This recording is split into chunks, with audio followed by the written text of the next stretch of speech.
Hey there guys, I'm Will and welcome to FP1. And now, at the moment, money's quite a big talking point in our sport. 2021, we're supposed to see a cost cap of $175 million come in for the teams. But could that change? Given our current situation, there's been a lot of talk in recent months about whether we can see a reduction to $130 million. And in fact, the Formula E kind of owner, Alexandra Agag, came out and said $75 million could even be a more realistic option. Now, I'm not on my own today. I've got a brilliant special guests actually on the channel. So I'd like to say hello to Jordan and Lyle from the F1 Debate Show. Hello, thanks for having us. It's good to be here. It's Excited, yeah. something nice for something to talk about in this certain climate. Yeah, definitely we're excited, yeah. Yeah, look forward to it. How your quarantine period's been so far? I've been keeping yourself busy. Well, just watching YouTube, doing YouTube, and just really watching as much F1 archive F1 as possible. Like F1 TV has got a couple of races. I mean, I'm loving the drivers on Twitch at the moment. That's something I'm really enjoying. Charles, George, Albon. It's just so funny.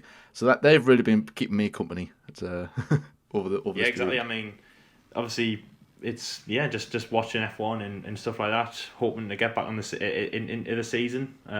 That's all you can do, really. I mean, got some good, obviously F1 like F1 Rewind, some good races through there. So, and obviously, as John said there, you get a free trial of F1 TV. So, yeah, just watching old F1 racing and the archives. Fantastic. So I'll just kind of run through a little bit of history first then. So as we know, the first 9 rounds of the season are already cancelled. Looking like there could be 10. France is looking a little bit on the edge at the moment with the government banning public events. And then we've also had teams come out like AlphaTauri. They've said they're losing $2 million just per race that doesn't go ahead. Now, I think the first kind of big scare that we had was Zach Brown saying that we could lose at least 4 teams. What are your opinions on that? Do you think that is realistic? Could we actually lose teams from this? And if so, which teams could we lose? I think we are certainly at risk of losing teams, definitely, especially the lower teams. I mean, Williams, for example, they're always one that's the first name in the hat, really, when you talk about teams that could potentially, go in administration or just leave altogether and just go out of business in this climate. Jean Haas has already threatened of leaving Formula One. He was supposed to assess the start of 2020, which hasn't happened. In our F1 24/7, I covered a story where Gunter Steiner kind of pretty much said that he's confident that Haas will be here and they should see out this situation, but just because the team principal is saying that, he's just trying to keep everyone on the calm. I mean, Sauber's a one, like Alfa Romeo, they could pull out. Sauber, what are they going to do? So yeah, I think there are. I don't know about 4. I mean, to be fair, it's just a guess at the moment. It could be 1, it could be 4, it could be nobody. So that's what we're saying. But I think even if we do lose 1, I think it would be a bit of a disaster. But any more than 1 would be just critical for the sport. And then trying to replace those teams, even if like in the next year or 2, because of everyone's just going to have no money. They're not going to want to invest into something, so into Formula One. So it's going to be a struggle to replace those teams. Should they go? But yeah, I would say that we are at risk of losing at least 1 or 2 teams. Yeah, I think it is hard to say, really. I mean, they're just businesses at the end of the day. With Williams struggling with money and finance, for example, the problem is that they're now kind of burning the excess money that they would use in 21, 22, 23, 24. If they didn't leave Formula One now, that might be fair enough. Like, they might be able to see the remaining race of 2020 out, because Formula One might get a little bit more help, of course. Like, Liberty Media are trying to step in as much as they can. But that's not being said that this will not be felt in a few years' time. Of course, like, the world will be feeling the effects of this in years to come, and that's the same for F1. I imagine every team will feel the effects, but Williams could be dealing with this for years and years and years in a financial side, and struggling, and obviously this could be a talking point. Williams possibly leaving F1 and other teams because of what's happened with the coronavirus pandemic, and of course furlough and no races for years to come, and that's what's really scary. So we might not see any teams leaving now, but in the next few years we could see that. And I guess what about Renault as well? Going back to the last time we had a kind of crisis like this with the economic one, Renault was one of the teams that kind of stayed on for a little bit, but then we lost them as we came into 2012, 2013, and they slowly kind of transformed into Lotus. Mm-hmm. I guess given their form and the kind of speculation around them already, what do you think the future of that team could be? Well, again, I think that those are one of those teams where they have threatened to walk away from the sport. I mean, again, they've said that there's a chance that we might not be here in the next couple of years because of the new regulations. But of course, this is totally different. I mean, if you look back to 2009, I think when we lost the likes of Toyota and BMW to, I mean, not so much similar circumstances, but financially, there was everything went down, everything crashed, and obviously it was just not worthy to be in Formula One. Like they didn't want to, have their car manufacturers in Formula One spending millions and billions a year on F1 cars. I mean, luckily we did have some teams to replace those when you had like HRT and Lotus and everyone coming in, but that was when it was a lot cheaper to run F1. Now it's way more expensive, and even with the cost cap, it's still not going to be appealing to, like I say, replace teams. But I think Renault do have the finances to be able to possibly survive this. I mean, maybe releasing a couple of a few staff here and there, I don't know. I would always say that Renault were going to be one of those teams that would benefit from the cost cap. So maybe they would want to stick around. But if they have lost a lot of money, then if it is going to be predicted to lose money in the future, then then they probably will pull out and just be like, maybe just go back to just supply engines, or maybe even come back in the next 5-10 years time when maybe everything is looking a bit rosy. But again, it's so hard to call because nobody knows where. I mean, we don't even know when we're going to start racing, let alone how long the teams are going to be here. So it is tricky at the moment. But I mean, yeah, I think I'm not so worried about Renault as such. But then again, to be fair, who'd have thought Toyota and BMW would pull out at the time? So it's anybody's guess at the moment. I'm more confident about Renault staying. The last time they were in Formula One, of course, they left mainly because of the reputation of Renault. It was massively hindered with Crashgate, and of course the ban of Flavio Briatore and Nelson Piquet. Now they've returned. They got a lot more backing from the French government, stronger team. I wouldn't say they'd blow away very soon. I think they're stronger than they were back in 2009 with as you say, the economic crash. So I think they're safe. I mean, obviously no one's 100% safe. We could see Ferrari or Mercedes go, but they're definitely safe and in a better position than they were back in 2008, 2009. For example, if this had happened then they could crumble a lot more, a bit like what they did then. But of course, like when they left the first time, it was mainly due to reputation than money. Yeah, and you mentioned Ferrari there as well. They've obviously threatened to quit, but for a slightly different reason. Now, we've heard these cost caps coming down, and one of the big teams that have opposed that have been Ferrari, and they've said they don't want to lay off staff, they don't want to move staff to other motorsport prospects, or projects even. Is that a credible threat, do you think? Could we really see Ferrari? And if they did go, would the sport be able to carry on without them? Ferrari are a family. They are... I mean, I've discussed this loads, Ferrari are Formula One and stuff like that.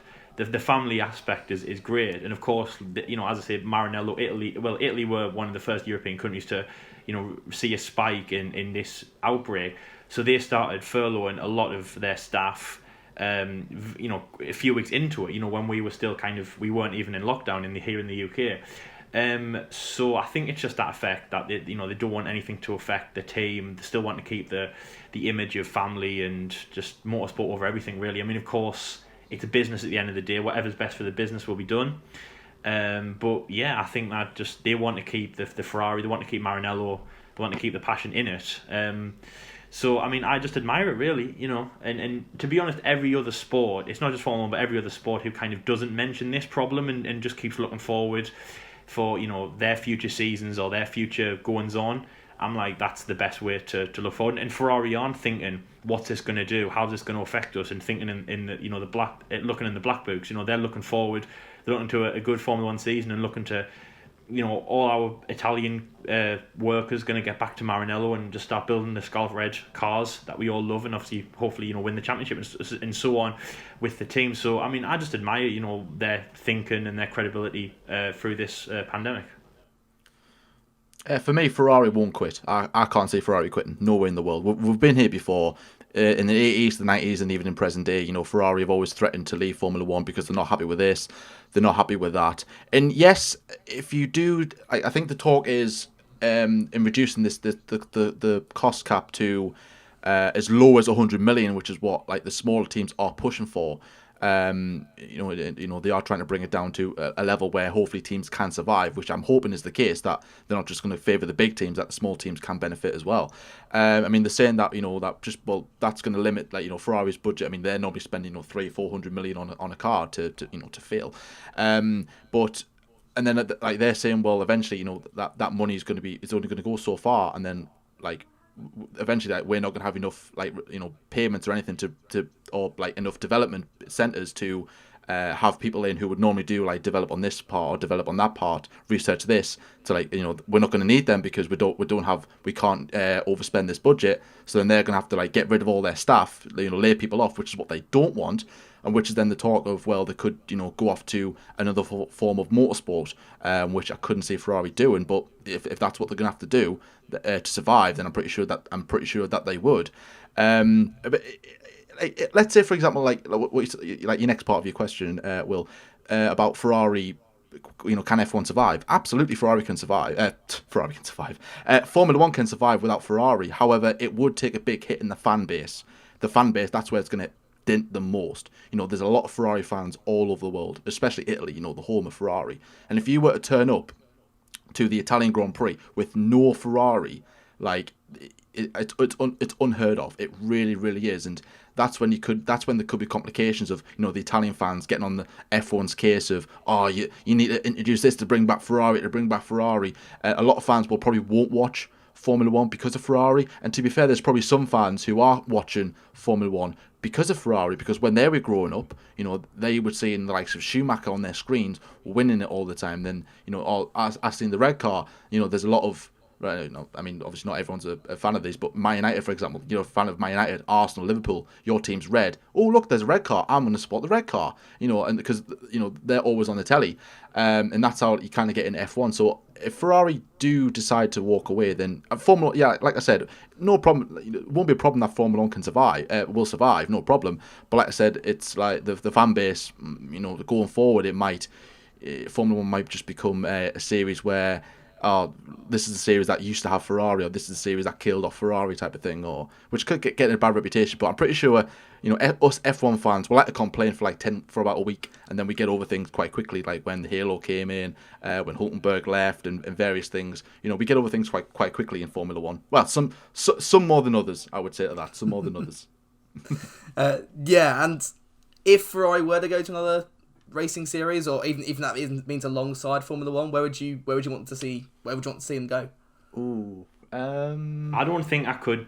I don't agree. I mean, I think Ferrari are in the best position to stay. I don't know. I just couldn't see them anywhere else. I don't know what they would do. I mean, there's a Ferrari Super Challenge, a smaller kind of event that goes on using Ferrari race cars like the 458 and things like that. But then in terms of the actual brand, like Scuderia Ferrari, I couldn't see them doing anything else really. I mean, no, I could only see Formula. I was going to say Formula E, but we don't. I don't really know how it's done. Over there about protecting the teams and the assets. Of course, a lot of the Formula E teams have subsidiaries to other teams. For example, like Mercedes. Where Nick de Vries drives is of course linked with AMG Mercedes Petronas. So with Ferrari, I think it really is only Formula One or bust. That's all I can really see them doing. And if anything else, would just be a bit of not a waste, but as I say, I mean that's what they're in. I think a lot of people that you ask, more than half, more than you think, would recognise Ferrari as a Formula One team rather than Ferrari as just an automotive team. Or if you said to them, what else do they do apart from road cars, they would say Formula One. So I could really only see them staying in F1. I know Ferrari would stay in Formula One. It was just that they would have another series to kind of. So if they're going to have limited staff on their F1 car, then obviously they're not going to want to disband, sack all these other staff. So therefore, well, I'll tell you what, let's enter another series just to put these guys and put their usage to something else, that we're not getting rid of them, and we're just in another sport, just so we can kind of expand our racing. So they'll always, like I said, they won't leave F1. No way in the world they'll leave Formula One. Just put them on the road cars. I mean, you don't see many Ferraris in England, so I was going to say maybe they should be focusing on a way of making more affordable and more accessible cars, or because you never do you? You cool. see, like in a like say if you're traveling 300 miles, down the country, you're going to see probably about one Ferrari on the M25, and then every time it passes, you're like, oh, look at that, and then it's gone after 2 seconds. That was 5 hours well spent.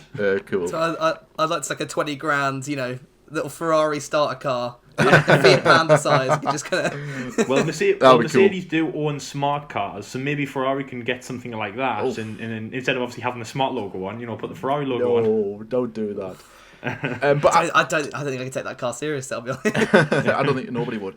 But what I was about to say as well. I mean, there are like various series that could be appealing to Ferrari. IndyCar being one of them. I think like the Le Mans, the endurance series, that could be appealing as well. Super GT and all that. I think Ferrari, there are options. To be fair, any other sport would welcome Ferrari with open arms. Ferrari are a well-known name across the world. Even if you're not into cars, like. I could say, right, okay, name a car brand. You would go, oh, Ferrari. Like you just know that they're so iconic. So any sport would welcome them with open arms. But it's just a case of that which one would be beneficial to them. Like which one would, first of all, could they win at that? I mean, Ferrari, they'll want to win it. It's certain things that it's not like they're just going to go, I'll tell you what, let's just put this in there and then we'll just forget about it. Like they're going to work on that. I think Formula E, I think Ferrari will, Ferrari's always like kind of done like things the old way, and then eventually they've been taught round to, oh, you should get this and do this. Like no, it's going to be power, it's going to be petrol, and that's how it's always going to be. And then before you know it, it's like, oh well, Ferrari have just put this in their car, which they said they'll never do. So maybe in the next 10 years, Ferrari could look at Formula E. I mean, I can never see Ferrari in like doing Formula E, but like I said, who knows what the future holds. But I think something like like endurance racing would be very appealing to Ferrari. Yeah, and I guess now the FIA have put in this majority voting system as well, so Ferrari haven't got as much power as they do in these votes, and I guess Formula can finally start enacting things. That Ferrari veto is going to take away so many ideas that could have made the sport better, but just didn't kind of benefit Ferrari. Now, the other big thing I want to talk to you guys about is what Christian Horner suggested about a week ago. So I'll read out what he quoted. It was after one of the video calls they've had with the rest of the big names in Formula 1. So he said, if we were really serious about reducing the cost, particularly for the small teams, I would be in full favour of supplying the next 2 years of full customer cars. The small teams wouldn't need to do any R&D. They would just run as race teams. They could reduce their costs enormously. With the modern 3D photographic technology, all teams utilise that they're going to copy each other's cars anyway. Now, times change, things move, and F1 used to have customer cars ages ago, and you could buy a car from March or from Ferrari and then go racing. What are your opinions on that? Would customer cars be a solution? Would that actually work, or could there be some unforeseen challenges with that? I think that's a good idea. I mean, firstly, going Christian Horner, I think amazing idea for him. Definitely trying to improve F1. It gets more of the team principles taught him, which is good in this situation. He's definitely protecting the smaller teams. So, for example, like Williams and mainly Alpha. I say mainly AlphaTauri, but of course AlphaTauri protecting them. I'd say medium level team, not small, obviously not big, and not related to Red Bull as a sister team like they used to be, but obviously of course still like a progression team like they are. I think it's a great idea. I mean, of course the engine. So for example, like the engines, Williams and Force India.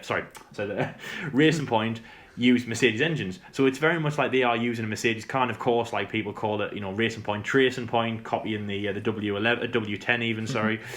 Which I remember talking about in testing, and that sounds so long ago. So in that instance, I'd be like, that'd be good. It also is a benefit for Red Bull. So for example, Christian Horner's saying this, and yes, you might be thinking, well, yeah, it's helping out Williams and it's helping out other teams like that. But if it's a customer car, so for example, if AlphaTauri, let's say, buy a Red Bull car, Red Bull development, and of course with that Honda engine involved, the people that make money are Red Bull Racing. They get the money that when AlphaTauri buy the car. Honda also get the money. It's a benefit for AlphaTauri because they're spending less, and of course they don't have to kind of invest a lot more into, as you said, racing development and looking into aerodynamic parts and things like that. But it is still a benefit for Red Bull and Honda. So in that way, they would make more money. It would be a better way for those to succeed. But I think it's a good idea. But that being said, though, I mean, Williams, something like that, they never look at a team that don't want to achieve things on their own. They just need that money. Like, I think if Williams had the money, they would do a lot more with the sport. They would be able to invest a lot more into the car, and I think maybe it would be kind of a bit of a dark thing to say, oh look, we're going to buy a car from Ferrari, we're going to buy a car from Red Bull Racing, or we're going to buy a car from Mercedes. But at the end of the day, these teams might have to do that. And again, just one last thing, it looks good on Formula One. It's like the big guys saving the little ones. These teams are helping everyone else who will be struggling in this situation. They might not be, but they are. Haas and Williams, they will be struggling. They will have their heads below the water, more than people think. And these teams are swooping in to help them. So I think it's a great idea. I mean, I'm not saying that it'll work. I'm not saying that it'll continue for a long time, because of course we know that Mercedes and Ferrari teams that are, play close to the chest. But it's just nice to see, big teams helping the smaller teams in Formula One. And this is, or Christian Horner's idea, will obviously hopefully save F1 for the future, which of course is what we all want. It doesn't matter what team you're with, it doesn't matter what driver you are. We all want to see Formula One survive. I mean, it survived 70 years. It can go on for another 70 easily. It's just we need to get through this hard block that we're going through right now. Well, I think it is a good idea. I really do. It's probably a sensible solution to supply the smaller teams with customer cars. Well, did you say what was for 2 years? Did you say, Will, that they said? I think, that's what he said, 2 years, I think, till we get to that 2022 or 2023 regulation Oh, yes, change. absolutely, yeah, of course, yeah. And I think that, financially, it would be better for the smaller teams, especially, Williams and Haas. I mean, to be fair, Haas already kind of get their parts from Ferrari, Racing Point,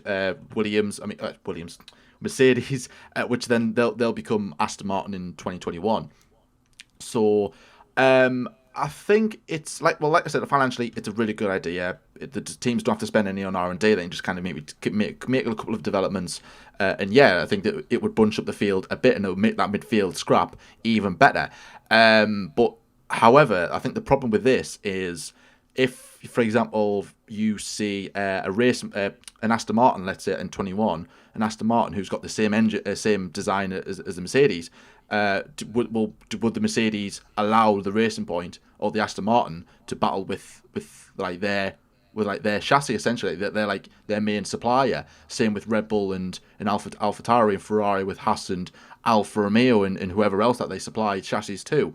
You know what I mean? So that could be a bit of a problem to where we still see the three teams like pull away from the midfield, and we don't get to see like a magical. I mean, we might get one or two, but we want to see like a almost like a 2012 kind of season. Not every year. We won't get that. However, we are due a very close season, and like we haven't had that since 2012 actually. Funny enough, where like one team like hasn't just kind of ran away with it. We have had other teams as well, and I think that could be a bit of a problem to like again. But I suppose that if you were ask someone, well, would you rather the three big teams still battle, race ahead and have the midfield teams kind of trying to catch up, or no racing at all, or a race with 14 teams? I would choose the three run away with it, because we can still see who might win, and we get to see a good midfield scrap. And well, more importantly, people are still in jobs, teams are still around, people are still in business, and we get to see Formula One. So I think for me, then it can be. There are of course, whenever there's a positive, there is a negative. However, I think this could be it will be a good idea, and hopefully that's something that they might take a bit seriously.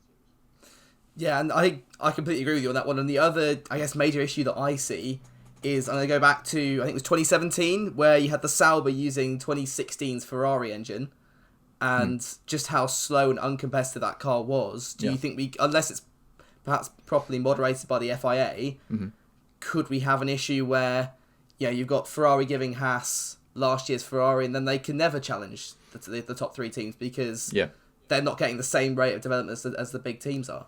Yeah, exactly that. I suppose as well. Just alluding to my point as well about allowing the smaller teams to kind of catch up to the big boys. Like if they're given if their chassis or parts are a year old, for example, then that won't be the case. And like I said, that they won't close up until 2023 rules or 2022, depending on whenever the new regs come in, because at the moment it's 22, but they're saying it could be 23. So whenever they come in, we could just be still seeing a similar kind of formula, I suppose. But then again, if they don't supply the old chassis and it just goes as normal, then I suppose you're going to be in the exact same boat as to what you were before this pandemic started. Like the three big teams are at the front, you've got the midfield scrap and maybe Williams at the back, or well, maybe not Williams, 2019 Williams, but they did look all right in 2020. So maybe if we do get racing again, Williams could be in that midfield scrap with the likes of Haas and whoever else, maybe Alfa Romeo, for example. But yeah, I think like I said, I think I would happily take. Well, if Mercedes want to run away with it again, then do so. But as long as we still have teams, we've still got racing, then I'm perfectly happy with that. Yeah, I guess this is just me kind of thinking outside the box a little bit. Bit of a crazy suggestion, perhaps. But let's have a look at the F1 game. And for the last year and now this year's game as well, we've seen the FIA come up with a very stock 2019 or 2020 car. Now that's been only really there to let us design our own car liveries and kind of bring down some of the barriers. But could we see a perhaps larger team inside F1 if we did lose perhaps some engineers from the F1 teams? F1 could open its doors and have its own proper, almost customer car that they could give out to the teams. Then that reduces any chance of, Aston Martin can't attack a Mercedes because they're using the same car, and if you attack us, we're not going to give you our car. Would that work, do you think, or could there be other issues with that? I think that could work, absolutely. Yeah, but I've never really given that much of a thought, if I'm totally honest. You've caught me off guard there. I'm trying to think of the pros and cons. I think you have your main teams build the chassis and then Formula One provide a chassis with just like a simple chassis for the rest of the grid, which I think will be pretty good. Again, reduce costs and everything. You're not having the argument of they're not allowing us to battle or whatever. But then you just for example, if the F1 chassis, let's say, is better than the Mercedes chassis, then you can have the bigger teams twisting and complaining, going, F1 are favouring the smaller teams, and we're just and then they might try and wangle their way in there, and then that could cause a bit of argument. But that's just me thinking, randomly there. But no, I think that's a good shout. Like I said, I've never heard of a suggestion like that, and I think you might be onto something there, Will. From what, from what I heard there, from what I'm kind of thinking, it's a bit like go-karting, really. Obviously, I know the go-kart, it is yours, but it has to be the same regulations. And I was just thinking there, so the Pirelli supply the tyres. Everything's exactly the same. Everything is, they even check that throughout the weekend. I'd probably say, Pirelli and the tyres is really the only thing that isn't controlled by Formula One at all. Really, they don't even get a say. It's all Pirelli, and they're a massive part of the grid. You see them; they have their own motorhome, have their own paddock, and really they are the 11th team, or the plus one team. So that being said, it could be Pirelli. They could provide it. So if it was an engine, for example, that they were providing, not Pirelli, but say Formula One, but I guess it could be Pirelli, or just an outside format. They provide it to the car. They give two things to the teams every weekend, and that's of course the tyres. They get the choice in the tyres, but they're all the same. And the engine could be the same, or they could get a few choices, but they'll be exactly the same. It'd be like ordering off an a la carte menu to every single team on the grid. And then everything else around the chassis is their own selves, and then that means that whoever wins, it's down to things that they can control, things like the chassis, the R&D. Obviously, there is going to be money involved, but that's not loads of money. The internal combustion engine, that is the most expensive thing on the car. So take that out of the equation. It's research. It's obviously money, but it's research. It's how much work and manpower and elbow grease is put into the car, and that is the fairest way. If Formula 1 is going to be fair, which I'm like, it's still a sport at the end of the day. Okay, we're not playing primary school sports day where everyone's a winner. It's still competitive. But if we're going to go down that route of everything should be fair for the sake of saving money, then I think that could definitely work. And of course, hopefully there is no bias in it, like Jordan said. Hopefully people don't think Williams are given, they're given the rose for finishing last. They're not given an advantage. But if that happens, it happens. And if they provide the same engines, then it's in black and white. So let's say Mercedes finished 10th in a race that they should have won. They can complain as much as they want, but then they have, they know Formula One are giving them the engines. So in that way, I think that'd be perfect. So say for 21, or say in this, this theoretical, hypothetical situation, Pirelli provide two things to the teams, or Formula One do. Pirelli tyres, which remember, I mean, it's everyone's in the same boat, and that's the good thing. Just quickly before, that's the good thing about them. A driver can stretch out his tyre life as much as he wants, but when you think about it, Ferrari, Mercedes, and Williams, they're all in the same boat in terms of how long those Pirelli tyres will last. It's not like Williams can only get 10 laps out of them when Mercedes can go to the end of the race. Everyone's in the same boat, and that's one thing that does kind of bunch the gap up.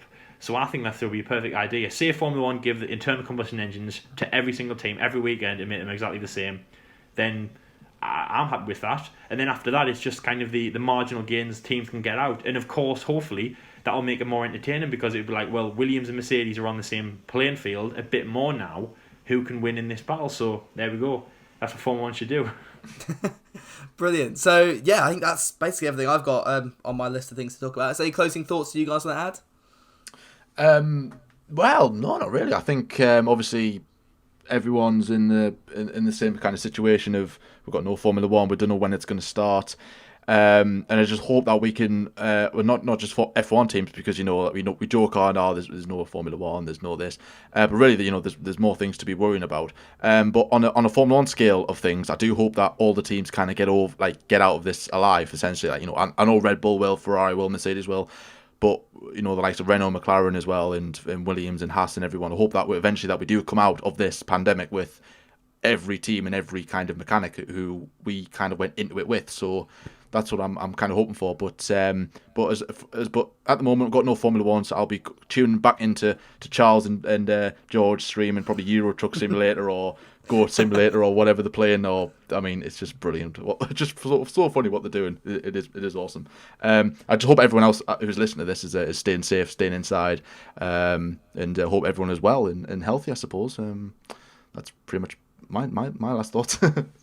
Yeah, definitely. I mean, as John said, obviously, hopefully everyone gets out of this, well and in one piece. Yeah. In terms of Formula One, I mean, it's a massive, massive shame, because these regulations were to bridge the gap a lot more. And I know that 175 mil sounds a lot to everyone else, but it really, on Formula One, it's not. And all the work that Liberty Media had done and the FOM had done to bunch the gap, to bridge the gap, it was exciting. And I remember when they unveiled it, I think it was around the Japanese Grand Prix, something like that, in a press conference, when they had the 3D mock-up of the cars, and it was supposed to be exciting for Formula One. This is the new innovative change, a bit like when V8s, when V10s turned to V8s, and then the 2009 change, 2010. And of course, when the change from V8 to V6s, which was a massive, massive change, that alone was a big change for teams financially as well. Because if you remember then, like we were just elaborating on there, Ferrari manpower V12s, hell for leather kind of. If Ferrari were a person, I'd think they're like Jeremy Clarkson on Top Gear. Just go for it. Don't care what they do. Just hammer down. And remember obviously when the V6s came in, it changed a lot of things for money. Money dropped significantly in Formula One because it was down to smaller engines, and then it was more of a look of a hybrid, more development, more electronics, kind of, there's a lot more kind of efficient energy, and the regulations next year looked at that, and it's a real shame that we're now looking at the situations happen right now. Yeah. But I don't think we can go forward in terms of talking about money and things like that. Of course, we're going to have to wait for Formula One to heal itself in the future. I mean, there's some big brains on this, what to do, where to go next. In terms of racing, as a Formula One fan, we want to see racing all the time, every day. I mean, for example, F1 Rewind share loads of race. I think Brazil's on at the moment as time of recording. So we want to see race every day. But in terms of Formula One and their management of it, they need to work out a time when every team is ready to go. That's logistically as well a massive thing, because I remember when we were recording a few weeks ago with our guest, he said a big thing that we kind of all forget about. Remember, international travel is banned. Cargo-wise, it's limited, but remember, passengers, it's banned completely. So, for example, hypothetically, Canada's cancelled, but one of the big reasons why we kind of all forget about this is because travel from Europe to North America is banned. That's one of the big reasons why we couldn't go there. So we need to sometimes I think we need to kind of take a step back and think the FOM, they know what they're doing. They want to get back to racing. They need to let all the other teams catch up and get ready. It's not just all about what the fans want.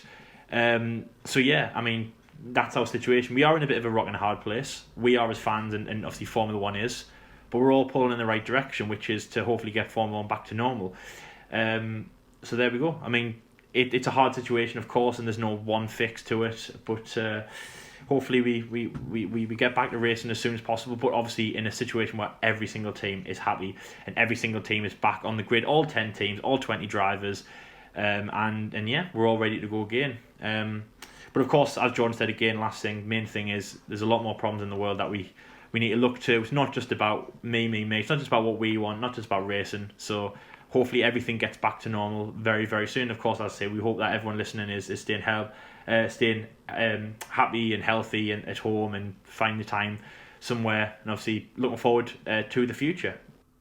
Fab, yeah, and I guess the most important thing to take out of this is, as a sport, we will get through this. As it has been a little bit of talk, oh, will F1 ever come back? Yeah, we will, and we will get racing again, and it's just about kind of waiting this out and making sure we are doing the right thing to keep the safety of everyone involved paramount, really. So, yeah, guys, thank you so much for coming on to the show. And of course, guys who are listening, make sure you do check out the F1 debate show. I'll leave their links down in the description below. But yeah, guys, thank you so much. I will see you guys in the next one. And yeah, have a lovely rest of your week. Thank you, mate. It's a pleasure. Thanks, mate. Cheers. Bye-bye.